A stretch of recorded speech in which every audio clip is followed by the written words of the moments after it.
আজিকর হাসপাতালে কর্তব্যরত চিকিৎসককে ধর্ষণ এবং খুনের ঘটনার রেশ কাটেনি এখনো।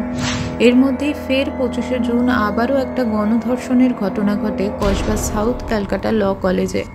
ইতিমধ্যেই যে ঘটনার মূল অভিযুক্ত ওই কলেজে তৃণমূল ছাত্র পরিষদের প্রাক্তন সভাপতি মনোজিৎ মিশ্র সহ আরও 2জন ছাত্রকে গ্রেপ্তার করেছে পুলিশ।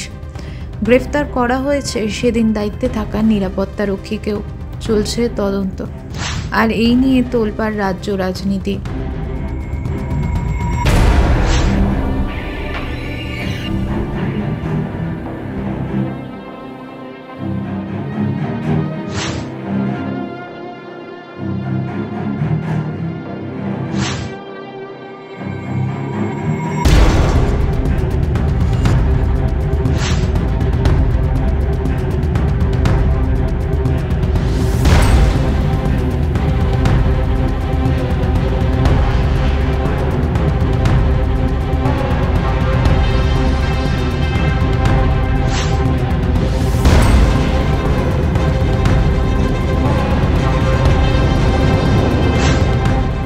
তৃণমূলের তরফে সাংবাদিক বৈঠক করে নারী ও শিশু কল্যাণ মন্ত্রী শশী পাঁজা কুণাল ঘোষ বিজেপি শাসিত রাজ্যের উদাহরণ টেনে আনছেন।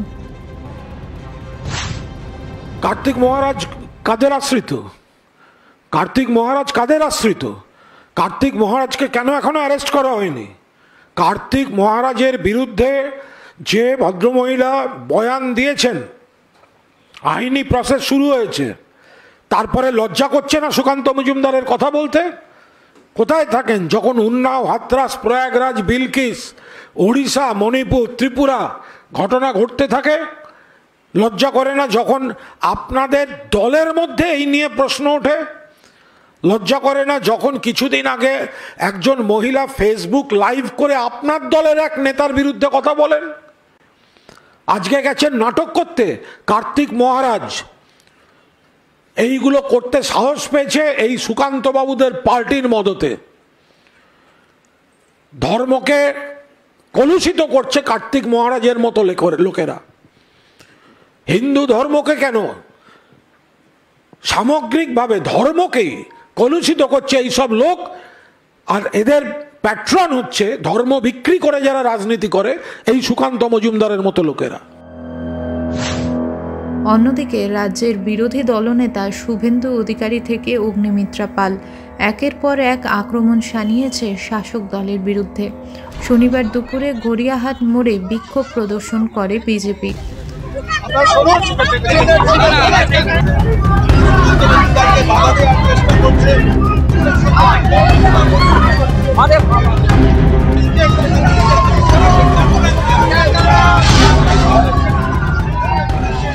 পরে পরিস্থিতি ধুন্ধুমার হয়ে ওঠে। সুকান্ত মজুমদার সহ একাধিক বিজেপি নেতা কর্মীকে গ্রেপ্তার করে কলকাতা পুলিশ।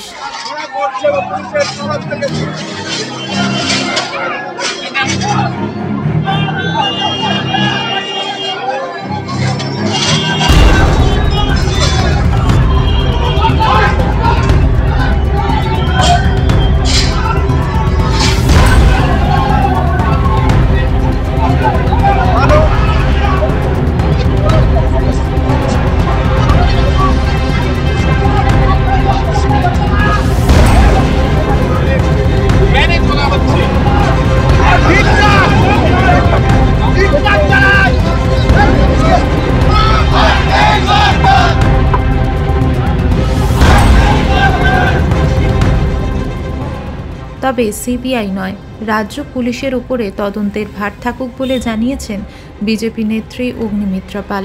ঠিক কি বলেছেন তারা শোনাব। কন্যাশ্রী, যুবশ্রী, রূপশ্রী এইসব দিলেই মহিলাদের সুরক্ষা দেওয়া হয়ে যাচ্ছে। মমতা ব্যানার্জি, আপনার মনে হয় এই রিয়েলাইজেশনটা হয় যে এই মেয়েটি তো আপনার দলের সম্পাদিকা ছিল, আপনার দল তৃণমূল ছাত্র পরিষদের। আপনি তাকে সিকিউরিটি দিতে পারছেন না, আর আপনি পশ্চিমবঙ্গের মেয়েদের কি সিকিউরিটি দেবেন? নিজের মেয়েদেরকে আপনি সুরক্ষা দিতে পারেন না, আপনি পশ্চিমবঙ্গের অন্য মেয়েদের কি সুরক্ষা দেবেন? আজকে আমরা শিহরিত, আমরা শকড যে 11 মাসও হয়নি অভয়ার মৃত্যু হয়েছে, আজকে আবার করে আমরা এরকম একটি ঘটনা সামনে দেখলাম এবং আমরা অত্যন্ত ভীত, সন্ত্রস্ত। কারণ যে জায়গাটিতে হয়েছে, যে ঘরটি যেখানে সামনে থেকে দেখানো হচ্ছে সিল্ড, যে গার্ড রুমে গিয়ে এই মেয়েটিকে গণধর্ষণ করা হয়েছে সন্ধে 7:30 দক্ষিণ কলকাতা একটা বিজি রাস্তায়, রাস্তার উপরে কলেজ। বাকি লোকরা কোথায় ছিল? নয়না চ্যাটার্জি, অশোক দেববাবু কোথায় ছিল? বাকি লোকেরা কলেজে আর কেউ ছিল না। মেয়েটি তো বারবার চিৎকার করেছিল, সাহায্যের জন্য চিৎকার করেছিল, প্রাণ বাঁচার জন্য। সিকিউরিটি গার্ড, স্টুডেন্টস কোঅর্ডিনেটর, এরকম তো অনেকে থাকে, তারা সব কোথায় ছিল? গেটে, মেন গেটে তালা লাগিয়ে দেওয়া হয়েছিল। মেন গেটের সিকিউরিটি তারা প্রশ্ন করলো না যে কেন গেটে হঠাৎ 7:30 সময় তালা লাগিয়ে দেওয়া হচ্ছে? মুখ্যমন্ত্রী মমতা বন্দ্যোপাধ্যায়, আমরা পশ্চিমবঙ্গের মহিলারা আমরা এই দাবি রাখি যে আপনাকে এর দায় নিতে হবে। আপনার বাড়ি থেকে একটা স্টোনস থ্রো ডিস্টেন্স এই ঘটনা ঘটেছে এবং বারবার এই ঘটনা ঘটছে। It's not one of a kind, বিচ্ছিন্ন ঘটনা নয়। আপনি মুখ্যমন্ত্রী, আপনি পুলিশ মন্ত্রী, আপনি স্বাস্থ্যমন্ত্রী, the law and order lies under you. আমি শুনলাম শিক্ষা দপ্তর রিপোর্ট চেয়ে পাঠিয়েছে। কিসের রিপোর্ট? ঘটনা ঘটে গেল, দুর্নীতি এবং এই ধরনের মহিলাদের ওপর অত্যাচার চলছে, সেই দিকে আপনাদের নজর নিয়ে এখন রিপোর্ট চেয়ে পাঠাচ্ছেন। আমরা এই দাবি রাখি যে মুখ্যমন্ত্রী আপনি পদত্যাগ করুন। আরজি করের যে ইনসিডেন্ট, কারণ সিবিআই পুলিশের থেকে বেশি কিছু অন্য কিছু পায়নি, অর্থাৎ কলকাতা পুলিশ সঠিকভাবে সঠিক পথে চলেছিল, তার জন্যে সিবিআই আর অন্য কিছু পায়নি। সেই পুলিশই আবার ধরেছে 12 ঘন্টা, কমপ্লেন্টের 12 ঘন্টার মধ্যে কিন্তু ধরেছে 3 জনকে, আর একজনকে পরে ধরেছে, 4 জন অ্যারেস্টেড। সুতরাং সেই পুলিশ যে যথাযথ ব্যবস্থা নেবে সে বিষয়ে কোনো সন্দেহ নেই, কারণ পুলিশ মন্ত্রীর নাম মমতা বন্দ্যোপাধ্যায়। অগ্নিমিত্রা পাল কি বললেন তাই দিয়ে তো রাজ্য চলে না, রাজ্যের মানুষ কি বলেন তাই দিয়ে রাজ্য চলে। ছাত্র সংসদের নির্বাচনের সঙ্গে কোনো সম্পর্ক নেই। কলেজ এবং ইউনিভার্সিটিগুলো কন্ট্রোল করছে মূলত তৃণমূলের গুন্ডারা, তোলাবাজরা, ধর্ষণকারীরা, এবং এদের প্রত্যেকের বয়স 30 ঊর্ধ্ব, কেউ কেউ 50 ঊর্ধ্ব আছে। এদের সবাই বিবাহিত, এদের 2-3টে করে বাচ্চা আছে।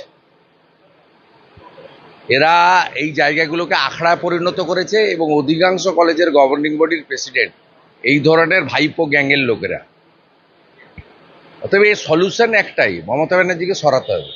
এর কোনো সলিউশন নেই, এটা ননস্টপ চলছে, চলতেও থাকবে। অধিকাংশ জায়গায় অধ্যক্ষরা ভয়ে এবং চাপে থাকে, আর অনেক জায়গায় স্পাইনলেস অধ্যক্ষরা আছেন যাদের যোগ্যতা নেই অধ্যক্ষ হওয়ার। ঋত্য বসুরা যোগ্যতা তাদেরকে করেছেন। বিকাশ ভবন থেকে তো হয় না, তৃণমূল অফিস থেকে শিক্ষা দপ্তর নিয়ন্ত্রিত হয়, ক্যামাক স্ট্রিট থেকে তালিকা আসে। আপনি করবেন, করার কিচ্ছু নেই। এবং গভর্নিং বডির প্রেসিডেন্টদের যদি তালিকা দেখেন, চোর, চিটিংবার, ধর্ষণ, জেহাদি, জঙ্গি, এই লোকেরা সমস্ত গোটা পশ্চিমবাংলার কলেজে বসে আছে। তার পরিণতি যা হওয়ার তাই হচ্ছে। Bureau report, news pole Bangla.